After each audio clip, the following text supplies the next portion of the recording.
يرفع الله الذين آمنوا منكم والذين أوتوا العلم درجات والله بما تعملون خبير.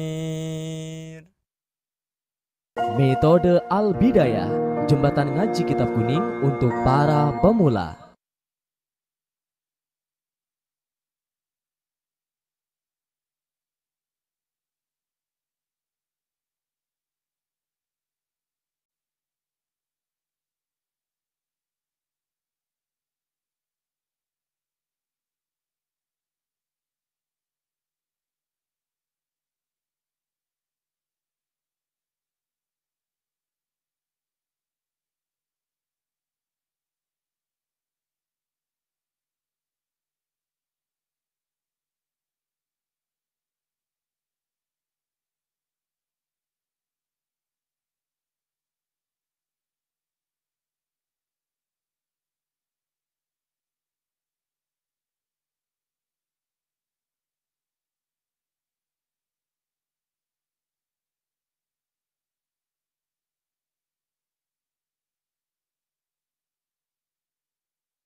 Tapi yang jatuh sesudahnya adalah lafadz Allah.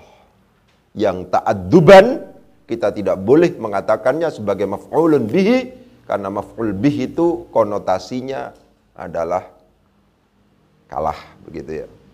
Ta'adduban. Gitu. Etikanya. Jadi mansubun ala ta'zim wa asta'inu, dan meminta pertolongan siapa saya, Allah akan Allah, fi alfiyah, dalam rangka menyusun kitab alfiyah.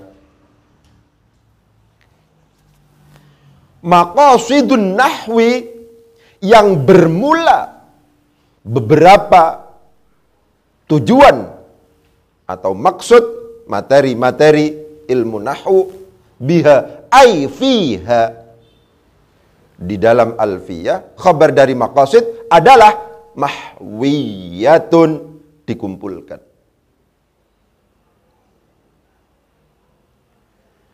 Wa asta'inu, dan meminta pertolongan siapa saya, Allah akan Allah, fi alfiyah, dalam rangka mengarang kitab alfiyah.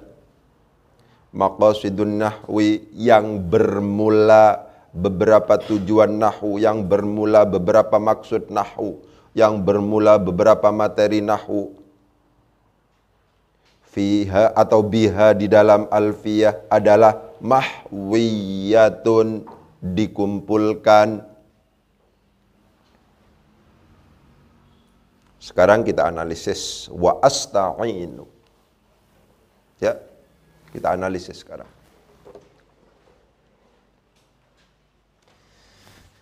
Seperti yang sering saya katakan, bahwa analisis itu harus berangkat dari sesuatu yang sangat sederhana. Mulailah dulu dari pemikiran tentang kalimah kata, kemudian masuk pada i'rab, masuk pada jumlah. Yang saya maksud jumlah di sini adalah yang laha mahallun minal i'rab dan la mahalla laha minal i'rab. Analisis itu begitu. Tuntaskan dulu pemahaman tentang kata, kalimah, isim, fi'il, huruf, definisi, pembagian-pembagian, dan seterusnya. Karena demikian, kalau seandainya kita mau menganalisis teks Arab, mesti pertama kali melakukan identifikasi tentang kalimat itu. Ini isim, fi'il, atau huruf. Ini isim, fi'il, atau huruf. Ini isim, fi'il, atau huruf. Ini isim, fi'il, atau huruf. Begitu. Ya kan? Begini. Terus begini. Harus melakukan itu. Sekarang kita memulai dengan waw. Waw adalah termasuk dalam kategori huruf yang banyak memiliki status. Ya. Ada memang yang namanya waw atof, itu ada. Tapi waw istinafiyah juga ada. Waw ibtidaiyah juga ada. Kita temukan di dalam teks Arab. Ada yang disebut sebagai waw haliyah. Ada yang disebut sebagai waw qasam. Ya. Ada yang disebut sebagai waw ma'iyah. Waw termasuk dalam kategori ya, huruf yang memiliki multi predikat, yang memiliki multifungsi, yang memiliki status. Ya, memungkinkan dianggap sebagai atof, memungkinkan dianggap sebagai waw huruf qasam, memungkinkan dianggap sebagai ma'iyah, memungkinkan dianggap sebagai haliyah, memungkinkan dianggap sebagai waw istinafiyah. Misalnya. Ya. Dan yang lain. Yang dalam beberapa kesempatan saya sudah menyebutkan tentang waw itu di dalam beberapa buku saya. Apa penting Ustadz? Untuk analisis yang teliti, yang serius, hal-hal semacam ini menjadi penting. Ya, itu semacam itu. Dalam konteks wa asta'inu, waw kira-kira waw apa ini? Ini tersebut sebagai waw ataf. Ini termasuk dalam kategori harful atfi. Karena demikian asta'inu yang merupakan kalimat fi'il ini adalah statusnya adalah ma'tufun.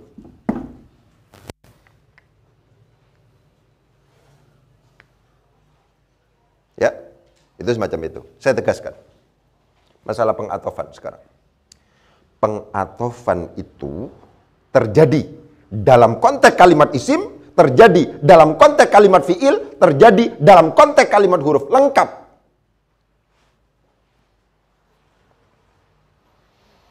Bab tawabi itu, ya, bab tawabi itu isim-isim yang hukum i'rabnya mengikuti hukum i'rab sebelumnya. Naat terjadi hanya pada isim.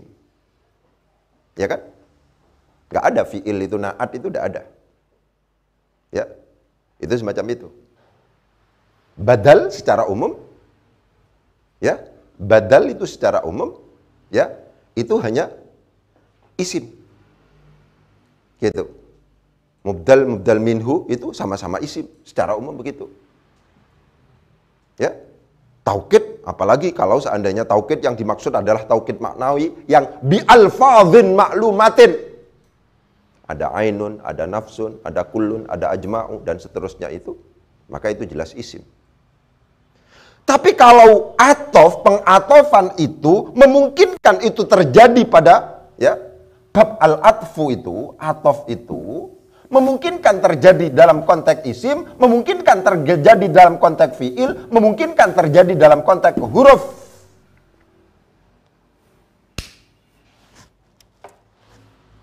Itu semacam itu. Apa kata kunci yang kepingin saya tegaskan atau perlu ditegaskan, Ustaz? Pengatofan isim harus pada isim, pengatofan fi'il harus pada fi'il, pengatofan huruf harus pada huruf. Harus pada ma'tuf alaih yang sama. Ya. Jadi kalau seandainya kita misalnya ada ma'tufun alaihi, misalnya kita tentukan ada ma'tufun alaihi, kemudian di sini ada huruf atof, harful atofi, kemudian di sini adalah ma'tufun, statusnya begini, ya.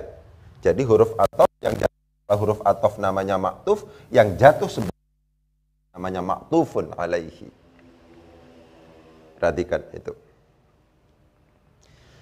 Ketika ma'tufnya itu adalah isim, maka ma'tuf alaih dicari yang isim. Ketika ma'tufnya itu berupa fi'il, maka ma'tuf alaihnya harus dicari yang berupa fi'il.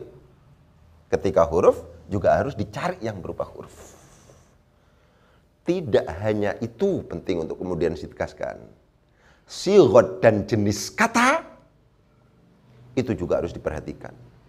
Fi'il madhi harus diatofkan kepada fi'il madhi, fi'il mudhari harus diatofkan kepada fi'il mudhari, fi'il amar harus diatofkan kepada fi'il amar. Itu begitu. Isim sifat harus diatofkan kepada isim sifat, masdar harus diatofkan kepada masdar. Pernyataan ini kalau seandainya kemudian diaplikasikan dalam teks ini, wa asta'inu itu adalah fi'il mudhari, dan tidak hanya sekedar fi'il mudhari, asta'inu ini adalah fi'il mudhari yang dengan menggunakan hamzah mudhara'ah. Wawunya adalah waw atof, asta'inu berarti ma'tuf. Ma'tuf cara bacanya harus dicari, disesuaikan dengan ma'tuf alaihnya. Kebetulan maktufnya asta'inu kita yakini sebagai fi'il mudhari dengan menggunakan huruf mudhara'ah hamzah. Sekarang kita cari bait-bait atau bait-bait sebelumnya yang menggunakan fi'il mudhari dengan menggunakan hamzah mudhara'ah. Mana itu? Ahmadu. Jadi wawunya itu diatofkan, asta'inu diatofkan kepada Ahmadu. Cara analisisnya begitu. Wawunya wawu atof yang jatuh setelah huruf atof namanya ma'tuf. Pengatofan terjadi baik pada kalimat isim, baik pada kalimat fi'il, baik pada kalimat huruf. Pengatofan isim harus pada isim, pengatofan fi'il harus pada fi'il.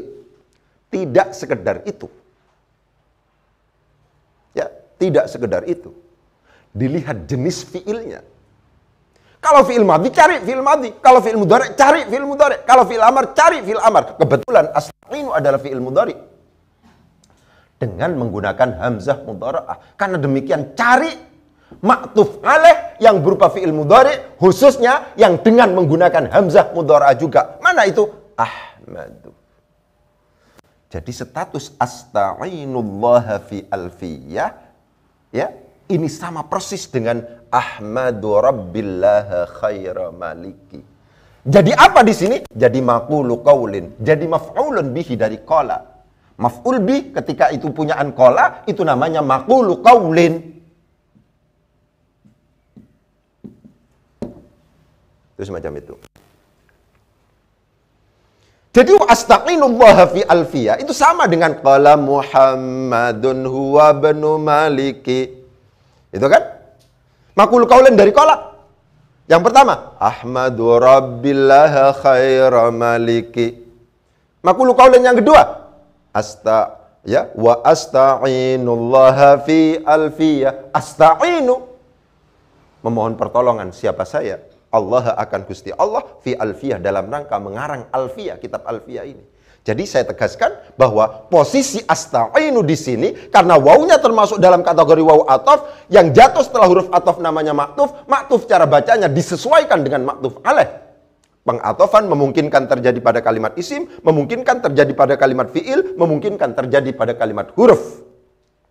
Dalam konteks ini asta'inu kita yakini sebagai kalimat fi'il, fi'ilnya adalah fi'il mudhari dengan menggunakan hamzah mudhara'ah. Karena demikian cari fi'il mudhari yang dengan menggunakan hamzah mudhara'ah, dan itu berarti tidak ada lain kecuali ahmadu. Hamida yahmadu, hamida ahmadu, hamida nahmadu. Di sini pakai hamzah mudhara'ah.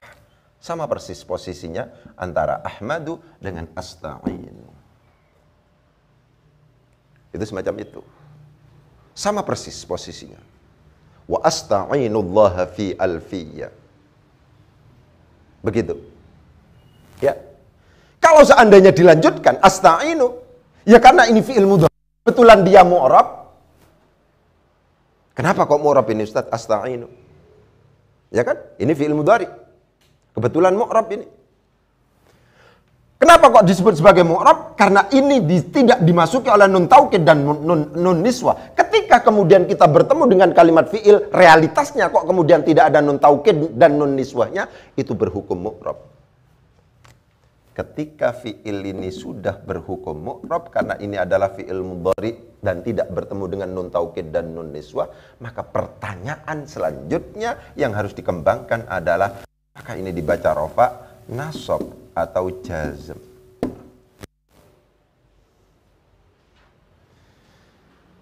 Ketika kemudian ini dianggap sebagai ma'tuf, lihat ma'tuf alaihnya. Ternyata ma'tuf alaihnya sama sekali tidak dimasuki oleh amil nasab dan amil jazm. Tajarrud anin nawasibi wal jawazim. Karena asta'inu dianggap sebagai ma'tuf, jatuh setelah huruf ataf wawu, berarti hukum i'rabnya disesuaikan dengan ma'tuf alaihnya. Mana ma'tuf alaihnya? Ma'tuf alaihnya adalah ahmadu. Ahmadu adalah fi'il mudhari yang tajarrud anin nawasib wal jawazim. Tidak dimasuki baik oleh amil nasab dan amil jazm. Inilah kenapa kok kemudian di sini dibaca ahmadu. Karena ini statusnya sebagai ma'tuf. Ma'tuf alaihnya adalah dibaca rofa. Inilah alasan kenapa kok kemudian di sini harus dibaca asta'inu. Ya, itu diperhatikan. Nalar berfikirnya, yang paling penting itu adalah nalar berfikir. Begitu. Ya. Jadi, untuk logika fi'il tentang masalah i'rab itu diperhatikan, logika berfikirnya. Pertanyaan rofa, nasab, dan jazm itu hanya layak untuk kita berikan kepada fi'il yang mu'rab. Kalau fi'il itu mabni, fi'il madhi, gak boleh ditanya ini rofa, nasab, atau jazm. Fi'il amar, itu tidak boleh ditanya ini rofa, nasab, atau jazm. Karena ini fi'ilnya mabni. Ada dan tidak adanya amil itu tidak berpengaruh pada status fi'il itu. Pertanyaan rofa, nasab, dan jazm hanya boleh diberikan kepada fi'il mudhari yang mu'rab Berarti fi'il mudhari' yang tidak bertemu dengan nun taukid dan nun nis. Begitu. Karena asta'inu adalah fi'il mudhari' mu'rab karena tidak bertemu dengan nun taukid dan nun niswa, kan begitu? Maka pertanyaan selanjutnya, apakah ini dibaca rafa, nasab, apa jazm? Begitu. Kalau seandainya ini dianggap tidak diatofkan ke atasnya misalnya. Kira-kira ini dibaca apa? Dibaca rafa. Fi'il mudhari' itu kalau seandainya tidak dimasuki oleh amil nasab dan amil jazm atau disebut sebagai tajarrud anin nawasibi wal jawazim, maka berhukum rafa. Tanda rafa untuk fi'il mudhari' itu 2. Begitu kan? Ya. Maka ini adalah dibaca rafa. Tanda rafa untuk fi'il mudhari' itu 2. Kadang-kadang dengan menggunakan dhammah, kadang-kadang dengan menggunakan thubutun nun. Kapan dengan menggunakan dhammah? Apabila bukan af'alul khamsah, sederhananya begitu. Kapan dengan menggunakan thubutun nun? Apabila berupa af'alul khamsah, sederhananya begitu. Kebetulan asta'inu itu adalah bukan af'alul khamsah. Inilah alasan kenapa kok tanda rofaknya dengan menggunakan dhamma. Kalau seandainya dengan menggunakan merupakan al-af'alul khamsah, maka tanda rofaknya tidak lagi dengan menggunakan dhammah, tapi dengan menggunakan thubutun nun. Gitu. Ya, itu semacam itu. Masih tentang asta'inu kita urai lagi. Ya. Tadi Arab. Kenapa kok kemudian dibaca asta'inu, tidak asta'ina, tidak asta'in? Kenapa kok kemudian dibaca dhammah di situ? Lebih disebabkan karena asta'inu kita yakini adalah merupakan fi'il mudhari' mu'rab. Dan kebetulan tajarrud anin nawasibi wal jawazim. Wa asta'inu. Begitu. Selanjutnya sekarang tentang asta'inu yang merupakan fi'il ma'lum karena kebetulan tidak diikutkan pada kaidah majhul. Ya. Asta'inu itu adalah merupakan fi'il ma'lum. Gitu. Asta'inu itu adalah merupakan fi'il ma'lum. Ditutup itu.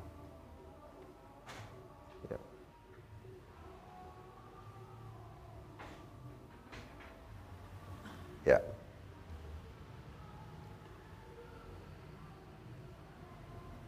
Asta'inu adalah merupakan fi'il ma'lum. Kenapa kok fi'il ma'lum? Karena cara bacanya tidak diikutkan pada kaidah majhul. Diperhatikan. Dari sisi tulisan, karena kebetulan asta'inu merupakan fi'il ajwaf, itu pasti ada bedanya antara bahwa ini adalah ma'lum dengan ini adalah majhul. Perhatikan, tulisan kadang-kadang juga beda.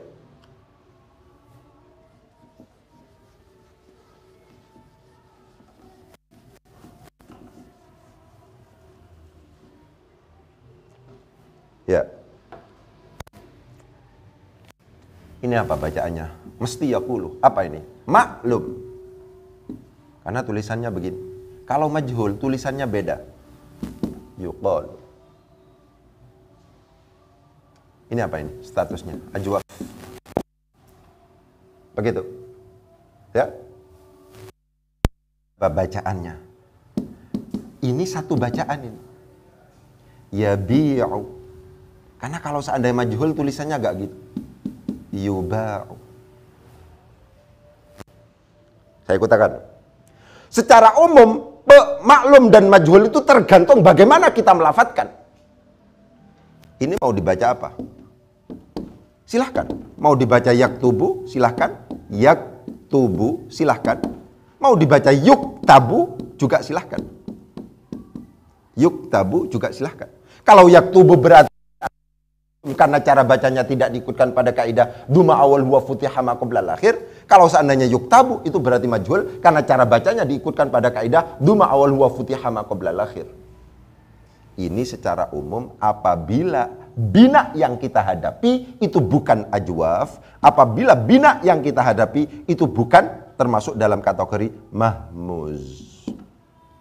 Kalau mahmuz seringkali ini berbeda cara penulisannya. Yasta'inu itu pasti maklum. Karena kalau seandainya majhul, tulisannya akan ini ainu begini. Kalau majhul yusta'anu. Perhatikan. Jadi maklum dan majhul secara tulisan untuk mahmuz dan ajwaf seringkali berbeda. Ini maklum apa majhul? Pasti maklum. Kalau majhul, ya ini qila. Ya, ini maklum majhul. Maklum ini. Ya kan? Kalau majhul, sima. Itu semacam itu. Jadi pemakluman dan pemajhulan secara umum tergantung bagaimana melafatkan. Tapi kalau dalam konteks ajwaf dan mahmuz itu tulisan antara maklum dan majhul itu pasti berbeda. Asta'inu tulisannya seperti ini mesti maklum. Ya. Karena maklum konsekuensinya dia butuh fa'il. Fa'ilnya adalah lafadz ana yang wajib tersimpan dalam konteks ini. Mustatir wujuban. Di dalam lafadz asta'inu ada lafadz ana yang tersimpan di dalamnya, yang itu sifatnya wajib. Bareng-bareng. Kapan sebuah kalimat fi'il itu pasti menyimpan dhamir? Wa min dhamiri raf'i ma yastatiru kaf'al uwafik nautabid iltashkuru. Ya. Asta'inu termasuk dalam kategori fi'il yang di situ dipastikan menyimpan dhamir ana. Tidak mungkin tidak.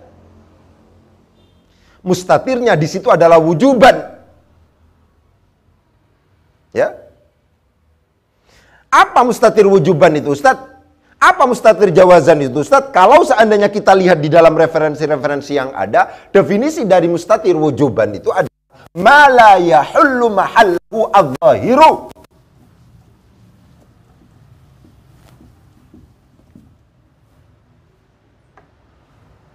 Ya.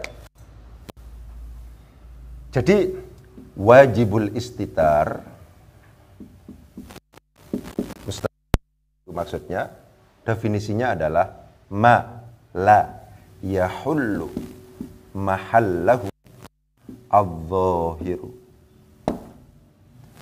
Jaizul istitar mustatir jawazan adalah ma yahullu mahallahu adh-dhahiru.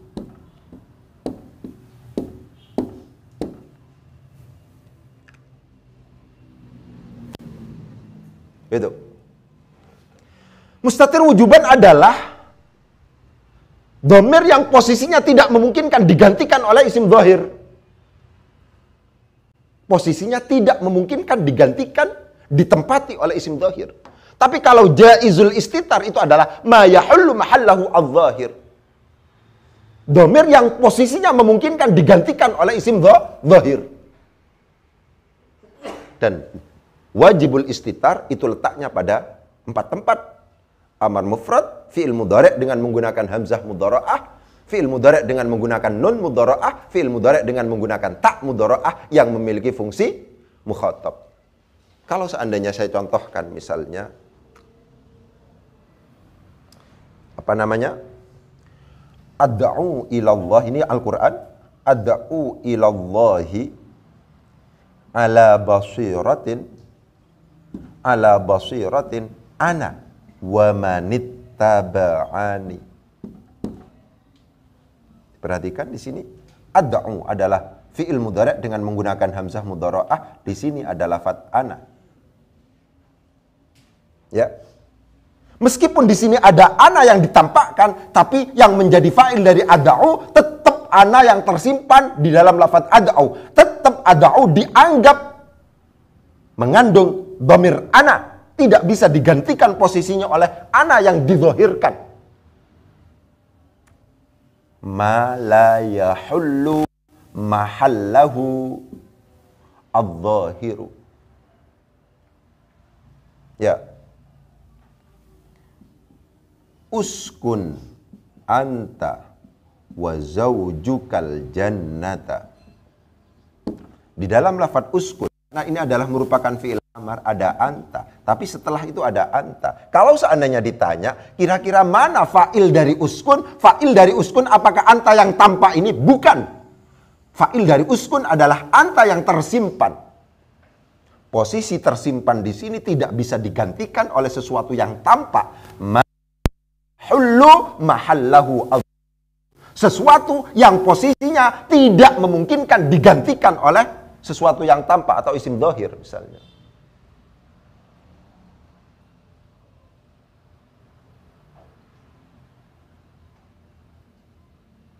Ya. Wa imma an nakuna nahnu al-mulqin. Ya, ucapannya para penyihir Fir'aun. Wa imma an, sampean dulu yang melempar ular atau saya dulu? Misalnya begitu. Ya kan? Nahnu di sini.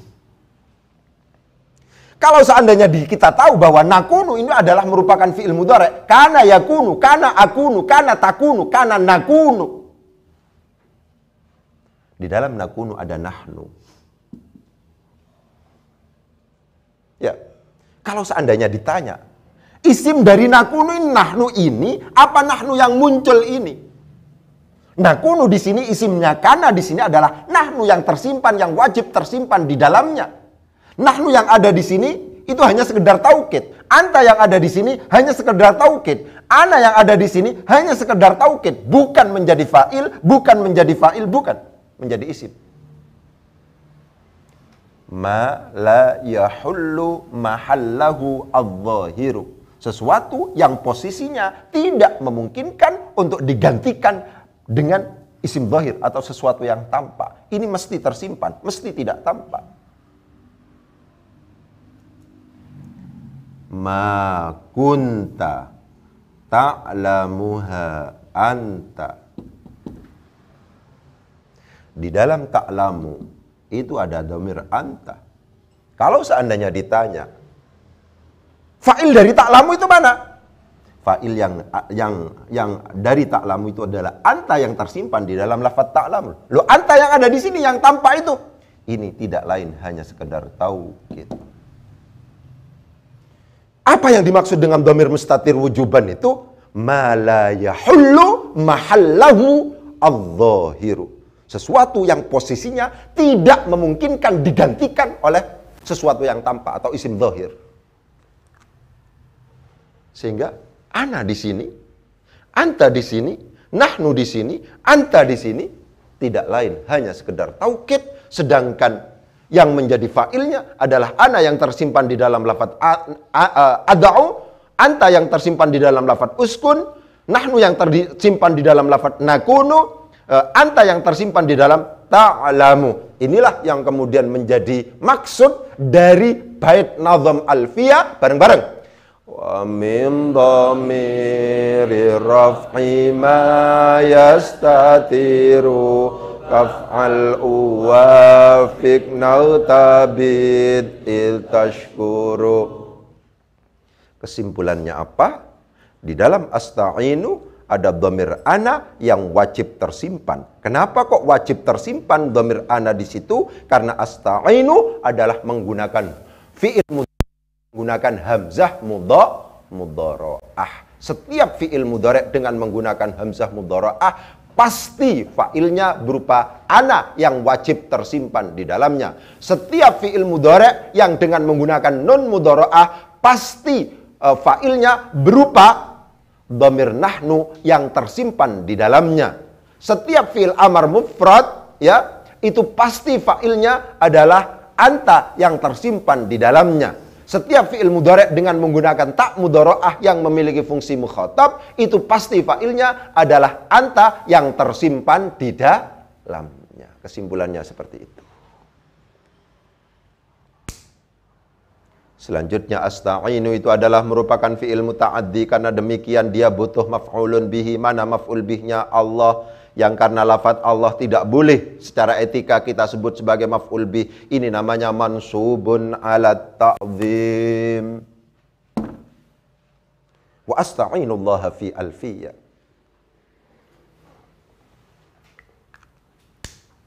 Ya. Tentang asta'inu satu kali lagi, tentang asta'inu satu kali lagi untuk kemudian dianalisis dari aspek i'lal. Ya. Karena saya kepingin kajian ini lumayan serius sehingga teman-teman yang ada di rumah itu merasakan atmosfer pesantren. Pesantren itu ya seperti itu, semuanya serba dikaji. Teman-teman yang ada di rumah, ustadz-ustadz atau guru-guru misalnya, yang tidak memungkinkan lagi untuk mondok misalnya, itu merasakan atmosfer pesantren. Pesantren itu memang sesuatu itu dikaji secara tuntas misalnya.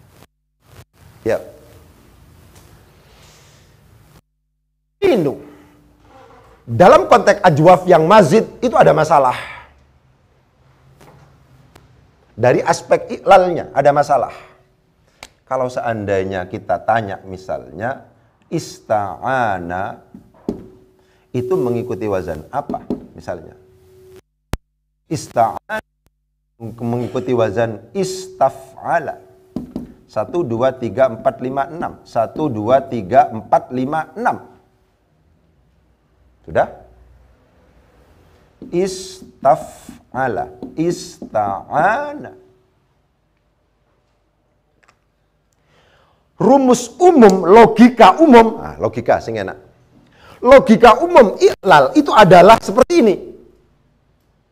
Ketika ada perbedaan antara wazan dan mauzun, perbedaannya itu bisa jadi dari sisi jenis harokat beda atau dari jumlah huruf.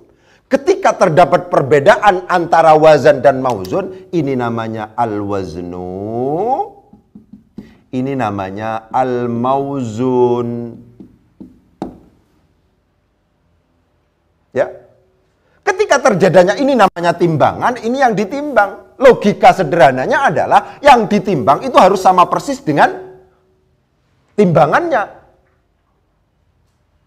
Kalau seandainya terjadi perbedaan antara wazan dan mauzun, perbedaannya bisa jadi dari sisi jenis harokat,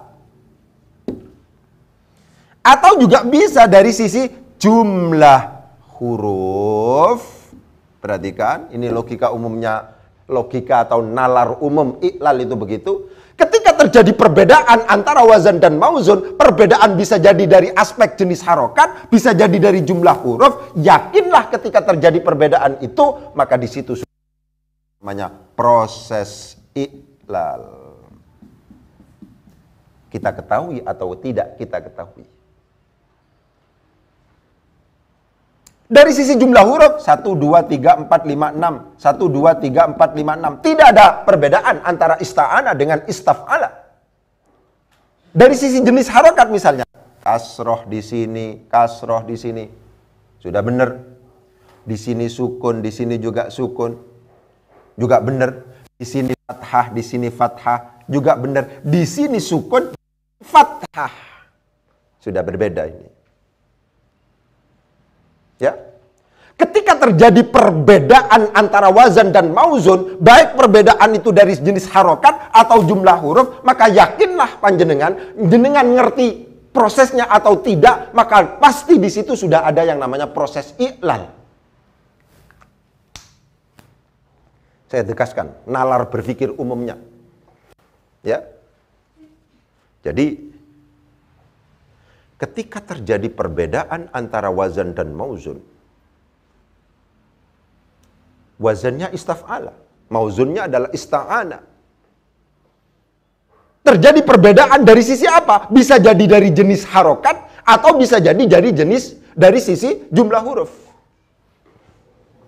Yakinlah kalau seandainya misalnya yasifu itu dianggap mengikuti wazan yaf'ilu, yakinlah bahwa di sini harus ada penjelasan i'lal. Karena di sini 1 2 3 4 1 2 3. Yasifu itu cuma 3 huruf. Yaf'ilu yang merupakan wazannya itu 4 huruf. Di sini pasti terjadi proses i'lal. Nalar berpikirnya adalah ketika terjadi perbedaan antara wazan dan mauzun, wazan itu fa'ala, istaf'ala dan seterusnya, itu pokok fa'ain dan lam itu secara umum begitu. Kok terjadi perbedaan baik dari sisi jenis harokatnya maupun jumlah hurufnya, maka yakinlah di situ pasti ada yang namanya ada penjelasan i'lalnya. Kalau seandainya dikaitkan dengan istaf'ala yang itu adalah asalnya adalah harusnya ista'wana, karena ini berasal dari aunun. Kita hapus saja ya.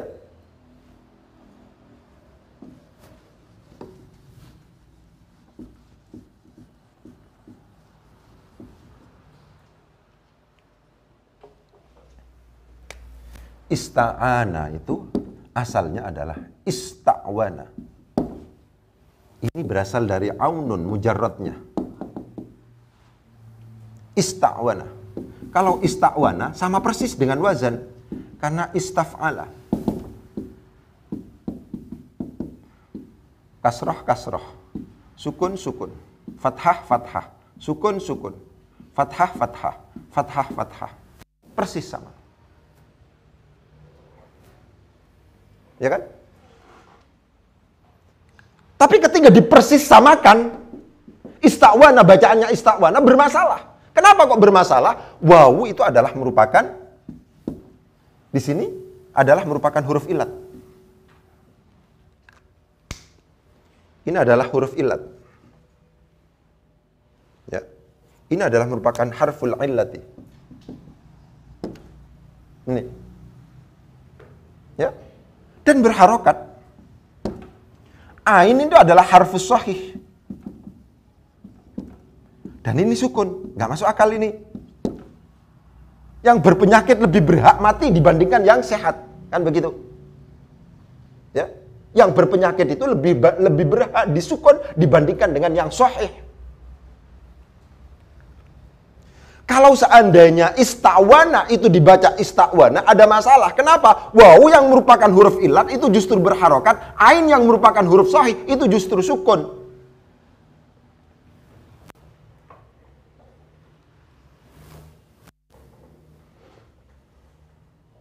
Ini bab ilal yang banyak. Karena demikian maka ada kaidah di dalam iklal misalnya. Idza waqa'atil wawu wal ya'u. Apabila ada wawu dan iya, itu jatuh ainan mutaharrikan sebagai ain fi'il yang berharokat min ajwafin dari bina ajwaf. Wa kana ma qablahuma, sedangkan yang sebelumnya itu adalah sakinan sahihan. Huruf mati dan sahih.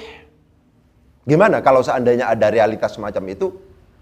Nukilat harokatuhuma ila ma qablahuma. Maka harokatnya dipindah kepada sebelumnya. Maka harus terjadi perpindahan dari ista'wana menjadi ista'auna. Ista'auna. Idza waqa'atil wawu wal ya'u ainan mutaharrikan min ajwafin wa kana ma qablahuma sakinan harokatuhuma ila ma qablahuma. Idza waqa'atil wawu wal ya'u, apabila ada wawu dan ya jatuh ainan mutaharrikatan sebagai ain fi'il mutaharrikatan yang berharokat min ajwafin dalam bina ajwaf.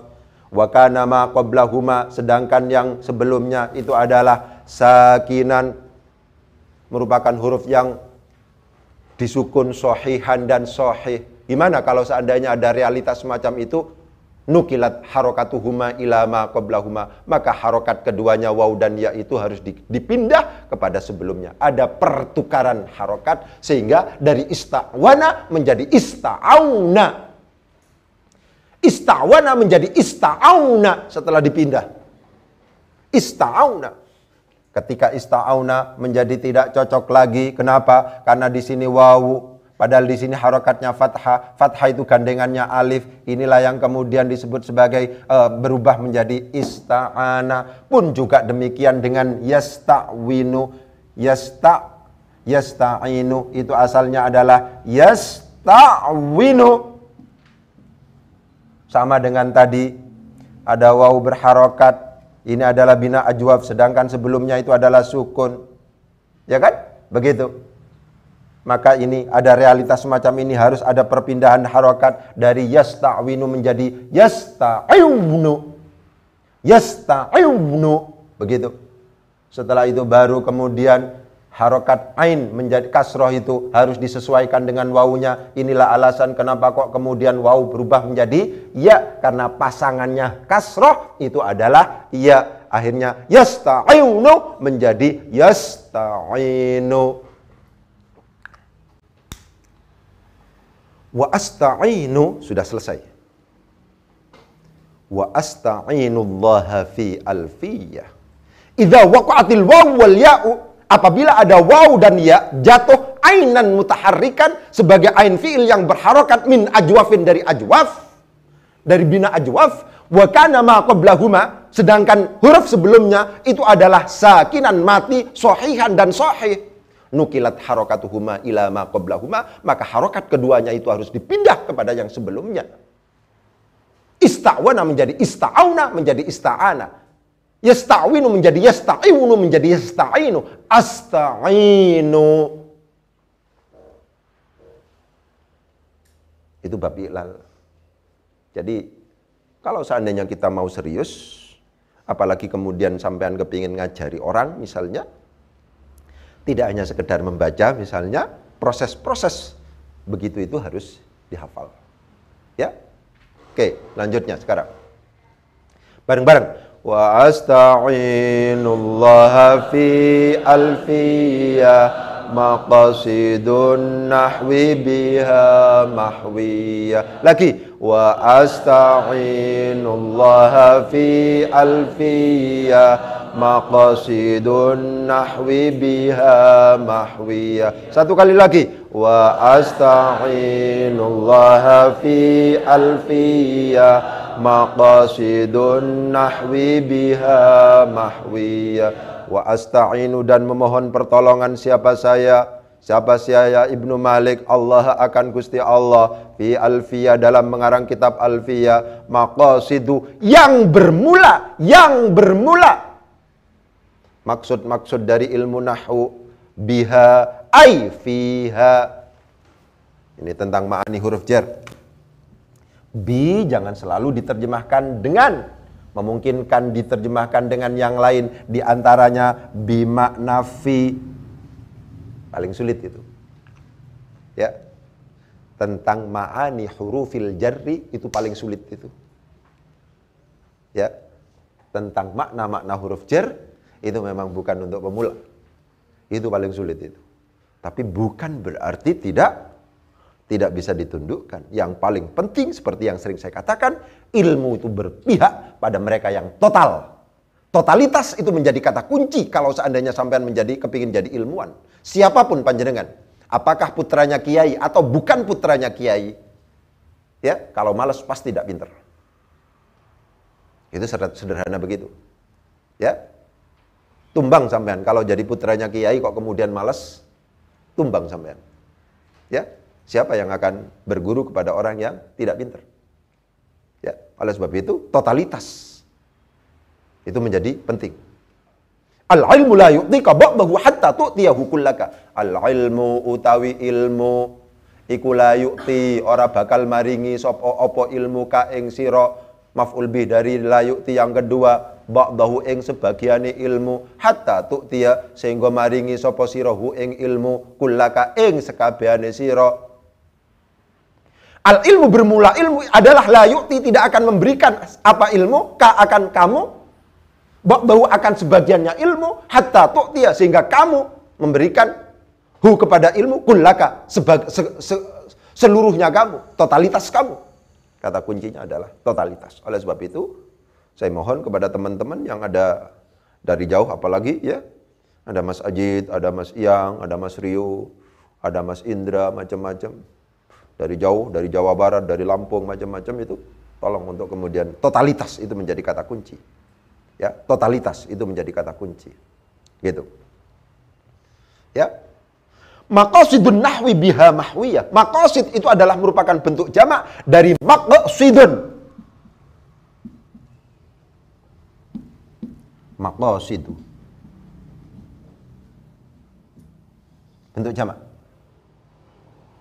Maqasidun nahwi dijadikan sebagai mubtada. Khabarnya mana? Khabarnya adalah mahwiyatun. Ini juga ada bab i'lal lagi nanti. Ya. Harus kenal itu, Rek. Ya. Idza jatama'atil waw wal ya'u. Apabila ada waw dan ya itu kemudian berkumpul, ada waw dan ya berkumpul jadi satu. Wa subiqat ihdahuma bisukuni dan salah satu itu didahului dengan sukun. Ya apa pasan? Ubdilatil wawu ya'an, maka wawunya harus diganti dengan ya. Wa udghimat al ya'ul ula fi tsaniyati. Harus hafal kaidah-kaidah semacam itu. Udah, sampean kan masih kecil, masih belia. Nggak ada tugas yang lain, nggak ada tugas bekerja. Sampean dapat beasiswa dari orang tua dan seterusnya. Sekarang tidak ada kecuali hafalan. Apalagi musim corona di sini, sampean tidak boleh keluyuran misalnya. Hafalan. Begitu, ya. Jangan kemudian sampean tidak hafalan. Gitu. Nanti kita lanjutkan maqasidun nahwi biha mahwiyah. Ya. Kita sudah wa asta'inullaha fi alfiyah. Saya memang memiliki keinginan para peserta, para pemirsa yang ada di rumah itu mengetahui ya problematika seputar iqlal, seputar macam-macam dan seterusnya itu sehingga memang kita dapat sedikit-sedikit gitu. Tapi diupayakan pada akhirnya dengan sedikit itu ada keseriusan. Oh ternyata berat ya kalau seandainya tidak diseriusi. Begitu. Yakinlah bahwa yang sukses saya ulangi lagi, yang sukses mengantarkan peserta didik untuk bisa membaca kitab pada umumnya adalah pesantren. Dan itu logis, itu masuk akal. Karena pesantrenlah yang serius. Nahwu termasuk dalam kategori yang sulit, ya. Itu penting untuk kemudian ditegaskan, ya. Kita lanjutkan besok. Mungkin itu yang bisa saya sampaikan, ya. Mari kita berdoa bersama-sama. Bismillahirrahmanirrahim. Allahumma sakhir lana al-kutuba kullaha. Allahumma sakhir lana al-kutuba kullaha. Allahumma sakhir lana al-kutuba kullaha. Assalamualaikum warahmatullahi wabarakatuh.